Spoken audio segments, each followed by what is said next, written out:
Many of us were in a position where we couldn't work when we were a lot younger, when we were under 20. Many of us had different reasons why we did not start working part-time when we were under 16 or under 18 or in our teenage years. There are various reasons why we didn't go to work. It could be that perhaps maybe you didn't go to work earlier in your teenage years because your parents felt that you should use that time to study and get good grades at school. Or perhaps you were like, no, I'm not about that life working. I need to enjoy my teenage years. Or maybe your parents told you to enjoy your youth, to enjoy your teenage years because you have many more years to work. Whatever the reasons as to why you didn't start working a lot younger, whatever that reason is,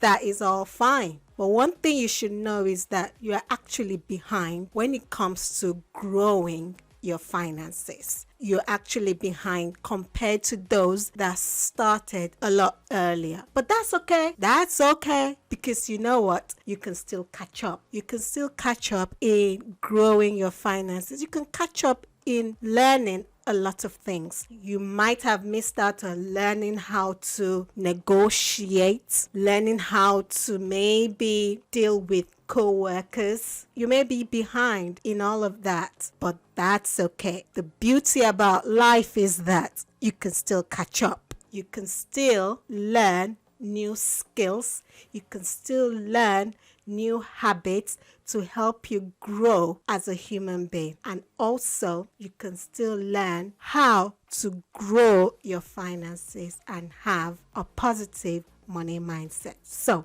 grab your notebook, your pencil, and your glass of water. It's the Financial Fixer Show.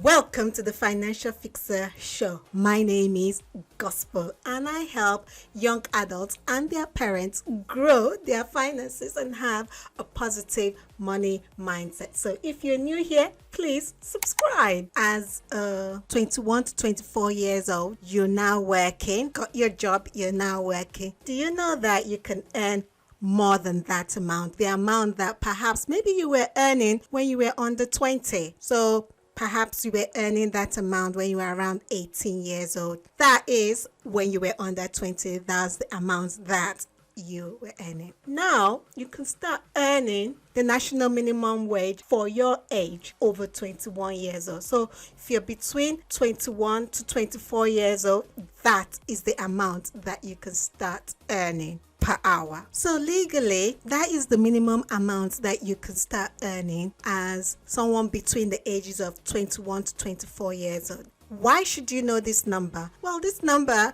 you should know it because this will give you an idea of how much you should be expected to earn in your workplace. And also, it can be a good way for you to negotiate a more pay. Knowing the minimum amount that you need to be paid for your age helps you to be able to ask for more money so that you can grow your finances. So as someone that is over 18 years old, you start to earn the national minimum wage. But unfortunately though, you cannot earn the national living wage yet. You have to be 25 years old to start earning the national living wage. But now you also get to start paying national insurance. That's right. Once you're 18 years old, you start to pay national insurance. How much you earn really depends on your employer. Your employer is obliged to pay you the national minimum wage. Your negotiation skills will help you to negotiate more money so that you can start to grow your finances. Now, when you're at an interview, there are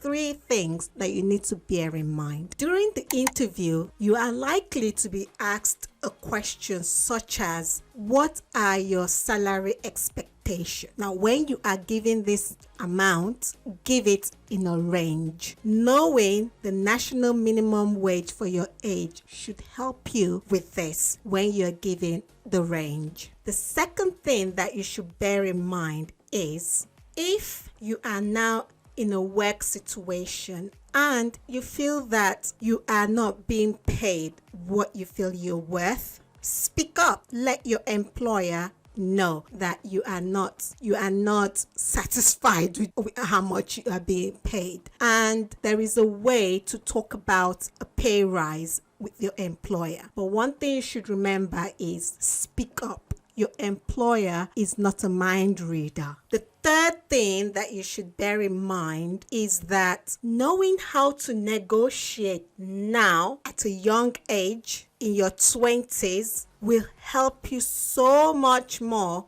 when you're a lot older.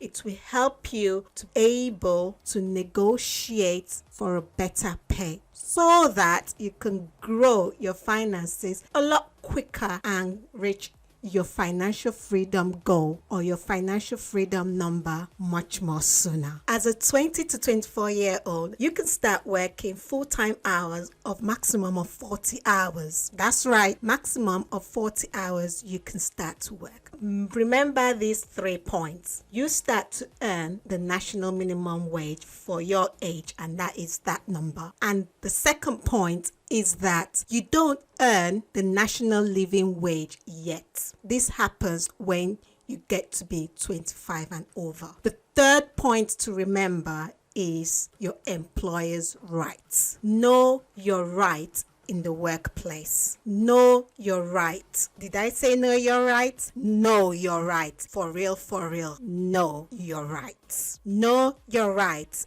in the workplace. So let's put this into an example. Alex is 22 years old and they earn that amount. They are still at university. They chose to get a part-time job working 5 hours every day, Monday to Friday. They work 5 hours. For working 5 hours Monday to Friday, they earn that amount each day. On a Saturday though, they chose to work 8 hours every Saturday and they earn that amount. So every week Alex earns that amount. It's all up to you really how much you choose to earn. But remember, for your age, you earn the minimum wage. You know why there is a minimum wage? I did a video on why there is a minimum wage, so you can check that out. One of the major reasons why there is a minimum wage is because people will work long hours for less money. That's right. Remember, this amount is not actually the amount that is going to land in your bank account. Nope, it's not. So bear in mind that you will need to pay national insurance. That's right, national insurance. You should also consider that you pay some income tax as well. And again, if you took out student loan, you gotta pay that back, your student loan. Well, I know they say it is once you get to a particular threshold that you start paying off your student loan. Yeah, I know that these boomers like us to think that this student loan is a graduate tax. Well, in my book, tax is tax. 9% is what is going to be coming out of your paycheck. Think about that. So you also need to consider that your student loans will be coming out of your paycheck automatically once you hit a particular threshold. Check the next video. I talk more about your student loans. Yes, I know that, once it's 30 years, it gets wiped off. But remember, compound interest as well. Yeah, it also applies to your student loans. So think about that. Now, if you really want to know how much exactly is hitting your bank account every single month for working the amount of hours that you work, then watch the next video. Until next time, thank you so much for watching, and to your ongoing success. I'll see you in the next video.